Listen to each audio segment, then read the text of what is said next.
ठीक है। तो acid react with base to form salt and water.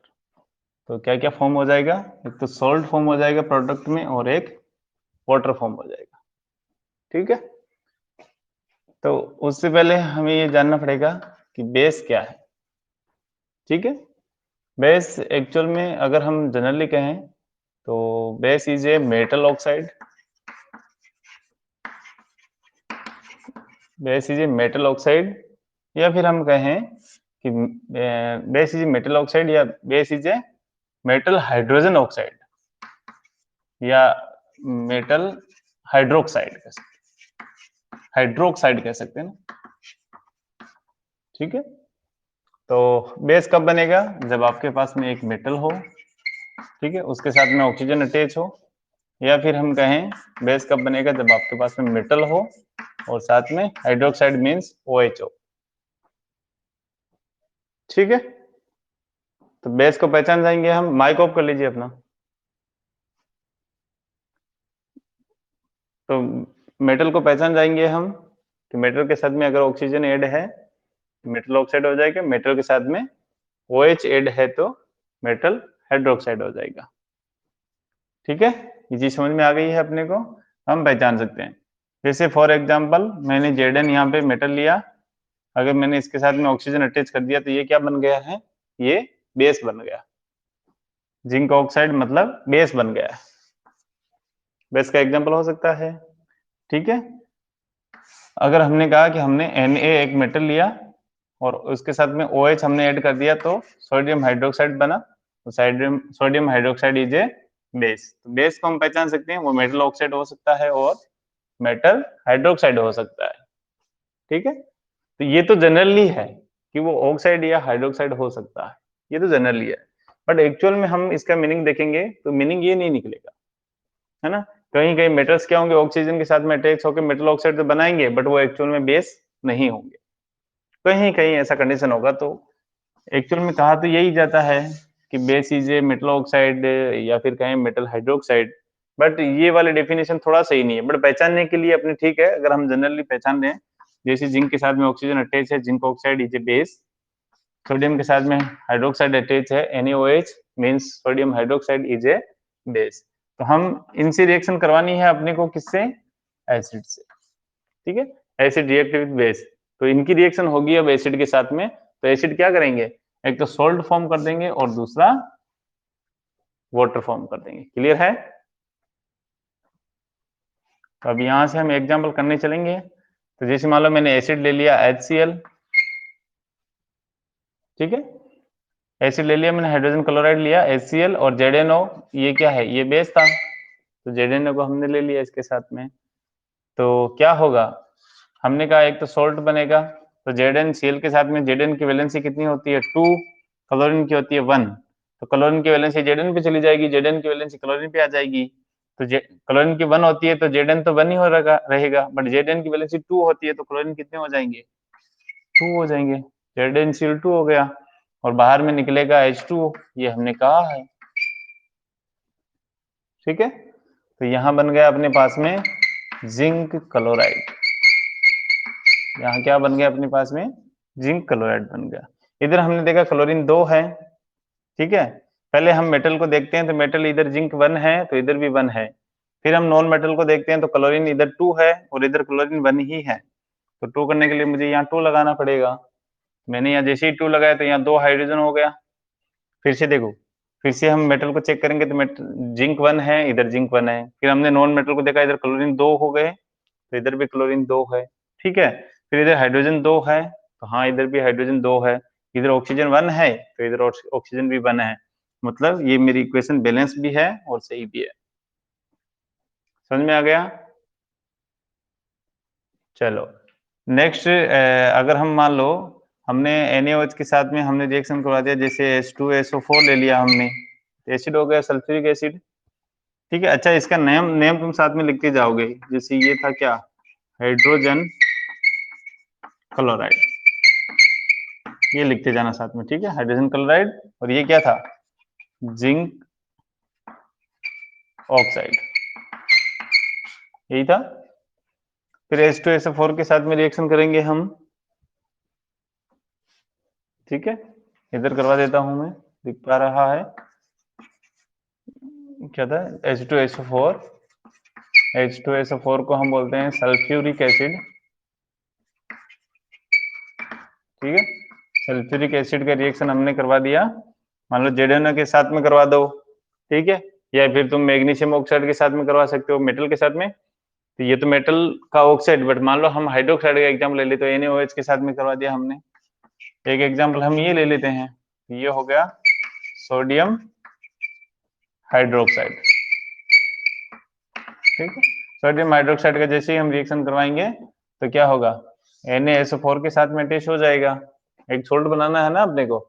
तो SO4 पे SO4 की वैलेंसी कितना, -2, सोडियम की वैलेंसी कितना है, 1 है, तो 1 चला जाएगा SO4 पे, SO4 की वैलेंसी चली जाएगी सोडियम पे, तो SO4 की वैलेंसी 2 है, तो 2 सोडियम की हो जाएगी, तो क्या होगा Na2, और सोडियम की 1 है जो SO4 पे आ गई, मतलब SO4, और बाहर में निकल जाएगा H2O। समझ में आया क्या, ठीक है। ये वैलेंसी समझ में आएगी ना, इस पे -2 का चार्ज था तो वही उसकी वैलेंसी हो गई, तो एक वैलेंसी बाद में एक्सचेंज करते हैं ना हम, तो SO4 की वैलेंसी चली गई किस पे, सोडियम पे, और सोडियम की वैलेंसी आ गई इस पे। सोडियम की वैलेंसी 1 थी तो हमने SO4 1 ही लिखा, SO4 की वैलेंसी 2 थी तो हमने सोडियम को 2 लिखा, तो Na2SO4 प्लस में H2O। ये क्लियर हो गया है। यहाँ तो बन गया था आपका सोडियम सल्फेट, ये तो हो गया सोडियम सल्फेट, और इधर वाटर है ही, ठीक है। बैलेंस करने जाएंगे तो सबसे पहले हम मेटल को बैलेंस करते हैं, इधर सोडियम 1 है, इधर सोडियम 2 है, तो इधर 1 है इधर 2 है, तो इधर यहाँ पे मुझे क्या करना पड़ेगा, 2 करना पड़ेगा। इधर में जैसे ही सोडियम को 2 किया तो इधर ऑक्सीजन कितना हो गया है, 2 हो गया है, 2 और 4 यहाँ ऑक्सीजन है, मतलब 6 ऑक्सीजन हो गए, ठीक है। ऑक्सीजन को बाद में करते हैं, पहले मेटल फिर नॉन मेटल पे चलते हैं। तो ये मेटल पहले सोडियम 2 हो गया, यहाँ पे सोडियम इधर भी 2 हो गया। नॉन मेटल में आ जाइए, यहाँ सल्फर 1 है, ठीक है, सल्फर 1 है, और कहीं सल्फर नहीं है तो 1 इधर है, तो इधर देख लीजिए सल्फर कितना है, 1 है, ठीक है। फिर हम ऑक्सीजन पे चले गए, तो ऑक्सीजन इधर 4, 4 एंड 2 6 ऑक्सीजन, तो इधर कितना है, 4 ऑक्सीजन है, बट इधर एक 1 ये रहा, तो मैं यहाँ 2 लगा दूंगा, 2H2O बाहर करूंगा, तो इसका मतलब यहाँ 2 ऑक्सीजन ये, 4 ऑक्सीजन ये, 6 हो गया। फिर हाइड्रोजन को मैं करने जाऊंगा बैलेंस, तो यहाँ पे 2, 2 एंड 2 हाइड्रोजन 4, तो यहाँ 2 इंटू 2 मतलब 4 हाइड्रोजन, मीन्स सोडियम यहाँ 2 है तो यहाँ 2 है, सल्फर यहाँ 1 है तो यहाँ 1 है, ऑक्सीजन 4 एंड 2 6 ऑक्सीजन, तो 4 एंड 2 6 ऑक्सीजन। फिर हमने कहा हाइड्रोजन 4, तो 2 hydrogen and 2 hydrogen is a 4, तो इसका मतलब ये मेरी रिएक्शन बिल्कुल सही है और बैलेंस्ड भी है। नोट डाउन करें फिर आगे चलें, फटाफट से नोट डाउन कर लो इसको।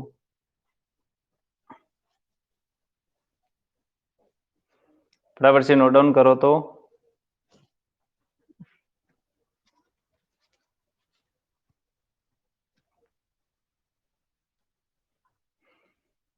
हटा दें,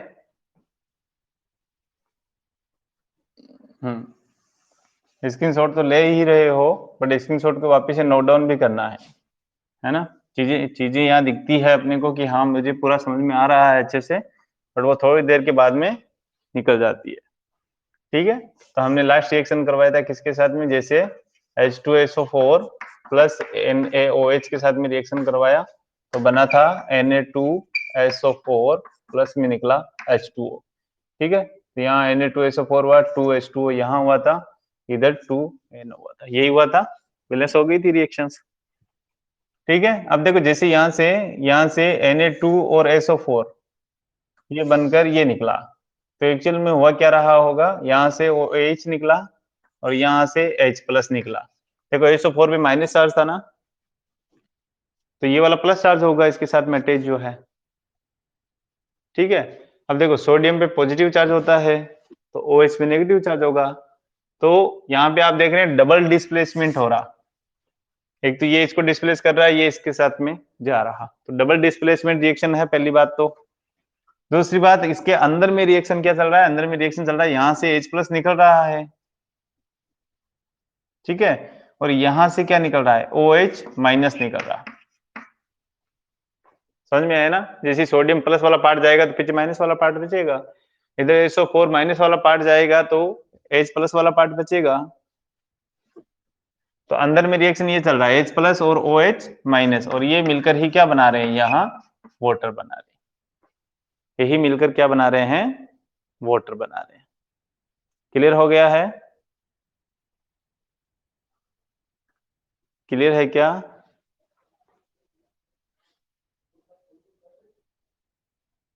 क्लियर है तो आगे चलें।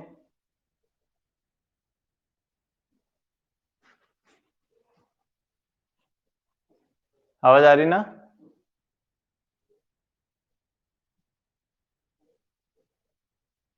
आवाज आ रही क्या?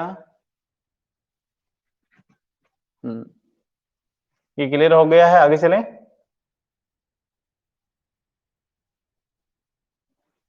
आगे चले क्या?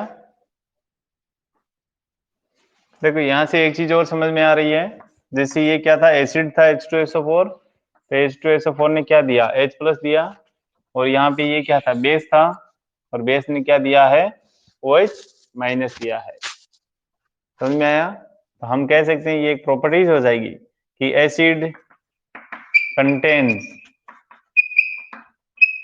H प्लस, ठीक है, या फिर हम कहेंगे acid react with water to give H plus ions. ये चीज समझ में आ गई है? आवाज आ रही है तो क्लियर करें कि ये चीज समझ में आ गई है।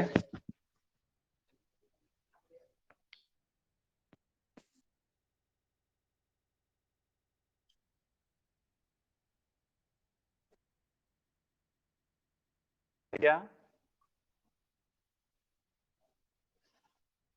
क्लियर है तो आगे चलें।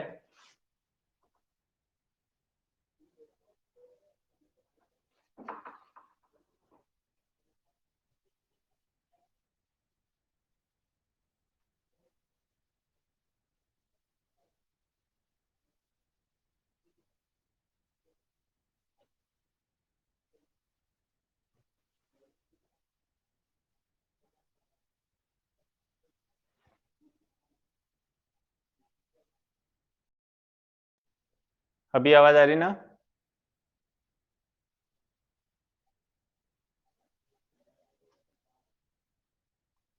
अब चलो, तो यहाँ से समझ में आएगा ना, देखो H प्लस निकल रहा है कहाँ से, एसिड क्या दे रहा है अपने को, H प्लस दे रहा है, क्योंकि जो हाइड्रोक्साइड है या फिर हम जिसको बेस कहें, बेस अपने को दे रहा है OH माइनस, है ना। तो हाइड्रोक्साइड आयन जो है वो यूज कर रहा है कौन, बेस, तो इसकी एक प्रॉपर्टी हो गई, और H प्लस आयन्स कौन करेगा, एसिड करेगा, ठीक है। अब अगर अपने को कुछ भी दे दिया, जैसे देखो HCl दिया अपने को, ठीक है, तो HCl को जैसे हम वाटर में डालेंगे तो क्या होगा, H प्लस बाहर, Cl माइनस बाहर, ठीक है। तो इसने H प्लस आयन यहाँ पे दिया है, बट एक्चुअल में जब हम वाटर में डालने की बात कर रहे हैं तो यही क्या करेगा, यही H प्लस क्या करेगा, यही H प्लस H2O के साथ में रिएक्शन करेगा, यही H प्लस H2O के साथ में रिएक्शन करेगा, तो H3O प्लस आयन फॉर्म हो जाएगा, जिसे बोलेंगे हम हाइड्रोनियम आयन, हाइड्रोनियम आयन, ठीक है। तो एक्चुअल में वो दे रहा होगा अपने को H प्लस, बट अपने को वाटर में दिखेगा H3O प्लस आयन। क्या चीज समझ में आई है? समझ पा रहे हैं ना इसको? देखो H2SO4 क्या दे रहा है, H प्लस आयन दे रहा है, एक्चुअल में H प्लस आयन दे रहा है, बट हमने इसको वाटर में डाला तब H प्लस आयन दिया अपने को, बट वाटर में वाटर मॉलिक्यूल भी होगा तो H2O होगा कि नहीं होगा इसके साथ में, H2O होगा इसके साथ में, तो H2O होगा तो ये H प्लस इसके साथ में अटैच करेगा तो H3O प्लस बन जाएगा, तो इसको बोलते हैं हाइड्रोनियम आयन। तो हम कहते हैं कि एसिड जब भी वाटर में रिएक्ट करते हैं या वाटर में जब भी एसिड को डाला जाता है तो वो H3O प्लस आयन्स क्या करते हैं, प्रोड्यूस करते हैं। तो H3O प्लस आयन प्रोड्यूस करते हैं, वाटर की वजह से करते हैं। बाकी वो तो केवल और केवल क्या दे रहे हैं, H प्लस आयन दे रहे हैं। क्लियर है? क्लियर है तो नोट करो, फिर आगे चले। बेस के साथ में तुम रिएक्शन करा सकते हो, और भी रिएक्शंस करा सकते हो उसमें। ठीक है, हटाएं, हटा दे क्या? संध्या, नई चीज मिले तो नोट डाउन कर लेना।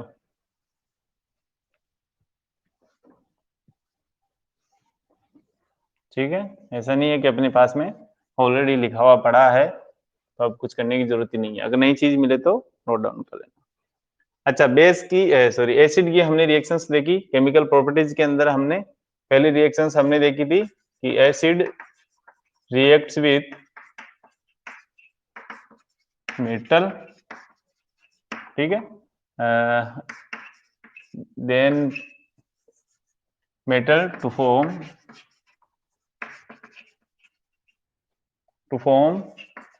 Salt and hydrogen gas. यही देखा था हमने। ठीक है, तो हमने कहा था कि जैसे मान लो कि आपने मैग्नीशियम का H2SO4 के साथ में रिएक्शन करवाया तो बना MgSO4 और प्लस में हाइड्रोजन गैस यहाँ से लिबरेट कर गई या प्रोड्यूस कर गई। ठीक है, इसी तरीके से हमने कहा कि आपने Fe प्लस H2SO4 का रिएक्शन करवाया तो FeSO4 बन गया था और यहाँ से क्या हो गया था, हाइड्रोजन क्या हो गया, हाइड्रोजन गैस यहाँ से प्रोड्यूस हो गई। ठीक है, इसी तरीके से हमने कहा कि आपने Zn प्लस ACl के साथ में रिएक्शन करवाया तो यहाँ बना था ZnCl2 और प्लस हाइड्रोजन गैस यहाँ से रिमूव कर गई। ये थी प्रॉपर्टीज अपनी पहली प्रॉपर्टी जिसमें एसिड मेटल के साथ में रिएक्ट कर रहा था। ठीक है, तो इसमें हम देखेंगे कि ऐसे कौन से एसिड हैं जो मेटल के साथ में रिएक्शन करने के बाद में वो सोल्ट और हाइड्रोजन गैस प्रोड्यूस नहीं कर पाते। एक्चुअल में जनरली फॉर्मूला तो यही बनेगा अपने पास में कि एसिड जब भी मेटल के साथ में रिएक्शन करेगा